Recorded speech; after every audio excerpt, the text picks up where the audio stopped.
Hey everyone, the Dark Knight is here. Bengaluru में तारा ने वकील बनने के बाद अपना पहला केस जीत लिया है और शाम को वो अपने बॉयफ्रेंड के साथ पार्टी करती है। अगली सुबह को उसे पता चलता है कि चंडीगढ़ में उसकी माँ गायत्री इस दुनिया से चल बसी।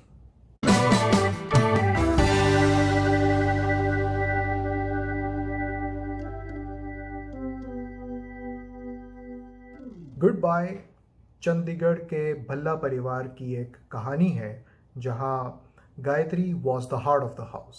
अब उनका निधन हो गया है और अपने पीछे एक बेटी और 3 बेटों को छोड़ गई हैं अपने पति हरीश भल्ला के हवाले। सबसे बड़ा बेटा करण लॉस एंजलिस से अपनी बीवी के साथ आ रहा है। दूसरा बेटा नाकुल कोहसार की बुलंदियों को छूना उसकी ख्वाहिश है। ही इज़ अ क्लाइंबर और चूंकि वो इस वक्त क्लाइंबिंग में मशगूल है तो उसे कोई इल्म नहीं कि उसकी माँ अब गुजर चुकी है। तीसरा बेटा अंगद दुबई में रहता है और वो अडॉप्टेड है। गुड बाय में कहानी सुनाने का तरीक़ेकार ज़रा मुख्तलिफ है क्योंकि यहाँ पे मरकज़ी किरदार को पहले ही ख़त्म कर दिया है और इस डिसफंक्शनल फैमिली ने इकट्ठा होना है इस मौके पर। And the film is going to focus on the funeral proceedings. After a rubbish start with a party song, I don't know why, the film lived up to its expectations in the first half. पहले half में जो sentiments हैं, excellent dramatization, और उस पहले half में गायत्री की आखिरी रसूमात पूरी करने की कोशिश की जा रही है।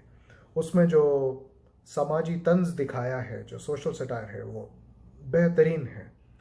बहुत अच्छा दिखाया है कि दुनिया कितनी मटेरियलिस्टिक है। जो लोग फ्यूनरल अटेंड करने आए हैं उनके कंसर्न्स क्या हैं। कोई चाय नहीं पीना चाहता, व्हाट्सएप ग्रुप में अब क्या एक्टिविटी होगी, एडमिन कौन होगा, अजीब व गरीब किस्म की बातें। कोई ज़रूरत से ज़्यादा रो रहा है। पुराने लोग कितने सुपरस्टिशियस हैं, पुराने ख़यालात किस तरह से गायत्री को उठाना है नॉर्थ से या साउथ से। ये पहला घंटा जो है बेहतरीन था। सेकंड हाफ में भी लम्हात हैं ज़्यादातर सेंटिमेंटल, लेकिन जिसने भी ये फिल्म देखी है वो ये फ़र्क बयान कर सकता है या ऑब्ज़र्व कर सकता है कि जो टोन पहले हाफ में सेट था वो आपको सेकंड हाफ में नहीं दिखेगा। लिखने वाला जो है परेशान हो गया है। गायत्री को मार दिया, डिसफंक्शनल फैमिली को एक दूसरे के पास ले आए, कुछ अभी भी प्रोसीडिंग्स बाकी हैं। तो अब करें क्या करें, किस तरह से अब कहानी को ले जाए, क्योंकि बेसिकली कहानी तो है ही नहीं।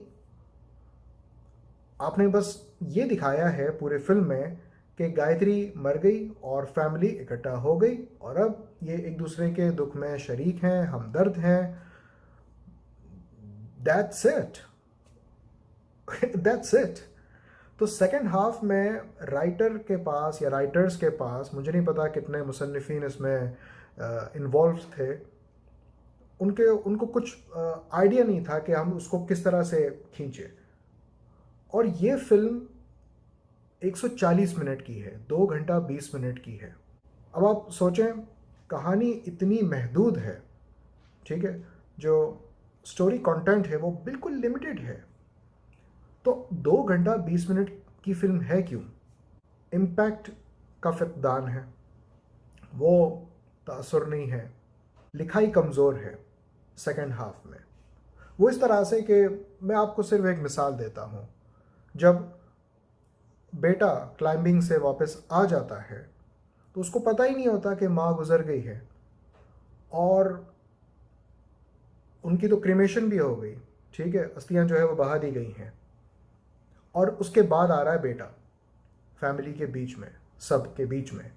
सो that builds vibes, the hype कि ओह बेटा आया है, now we are going to see some masterpiece.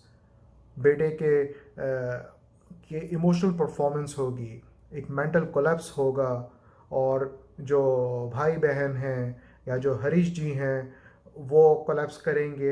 एक सीन एक डेवलप होना होता है।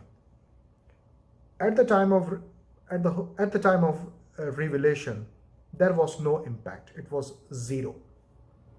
जिस एक्टर ने वो रोल प्ले किया है, जब उसको पता चलता है कि उसकी माँ तो गुजर गई, मैं उसकी खातिर पहाड़ चढ़कर आया और आया हूँ तो मेरी माँ नहीं है, there was no impact. It was ordinary crying performance. तो ये बात मैं कह रहा हूँ कि सेकेंड हाफ में राइटिंग कोलैप्स कर गई। परफॉर्मेंसेस बेजान हैं। रश्मिका मंदाना इन हर हिंदी डेब्यू इज़ नहीं, अभी लड़ लो। रश्मिका मंदाना का हिंदी डेब्यू है और she is playing the central character of Tara Bhalla.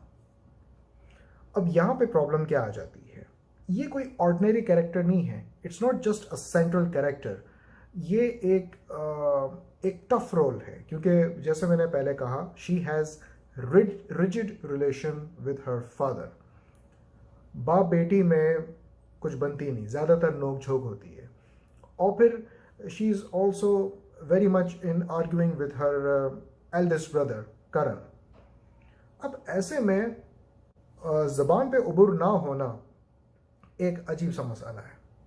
ठीक है कि आपको हिंदी नहीं आती, मैं ये नहीं कह रहा कि आप शुद्ध हिंदी बोलो, no, but when it comes to dialogue deliveries और जब आपने चैलेंजिंग सीन्स प्ले करने होते हैं जहाँ इंटेंसिटी बिल्ड होती है, फिर वहाँ ये बात नहीं आती कि जी आपकी ज़बान कमज़ोर है। No, the kind of character you are playing, your language must be intact. So this becomes a problem. She visibly looks struggling speaking Hindi. जिन एक्टर्स ने बेटों के रोल किए, they did no favour, below average performances. Neena Gupta as Gayatri, wonderful actress, लेकिन बेचारी का character ही start में मार दिया था। So she was only appearing in flashbacks. तो जो भी किया वो बस अच्छा किया। रह गए बेचारे अमित जी एज हरीश भल्ला, ख़ानदान के सरपरस्त, patriarch. He has to carry the film on his old shoulders. और यकीनन अच्छी परफॉर्मेंस दी जैसे वो हमेशा देते रहे हैं। It wasn't that out of the world, मतलब ऐसा कुछ वो नहीं, but he did well. Background score, Bollywood की ये बीमारी मेरे समझ में नहीं आती कि अपनी फिल्मों में इतना बैकग्राउंड स्कोर क्यों डालते हो। जहाँ ज़रूरत नहीं है वहाँ पे भी म्यूज़िक चल रही है, और इस फिल्म में भी यही हुआ। ज़्यादातर फिल्म में इमोशनल सीक्वेंसेस ही थे, रोना धोना ही था, तो म्यूज़िक बजी जा रही है और कोई ऐसी इंस्पायरिंग म्यूज़िक भी नहीं बज रही। So it was मैसिंग up the development. ऊपर से चूँकि कहानी बिल्कुल महदूद थी, तो कितने 4 या 5 गाने उसमें डाल दिए अननेसेसरी। 140 मिनट की film with a depressive tone. The film stretched too long to cry for the deceased, for the beloved. I'm Sami Naik.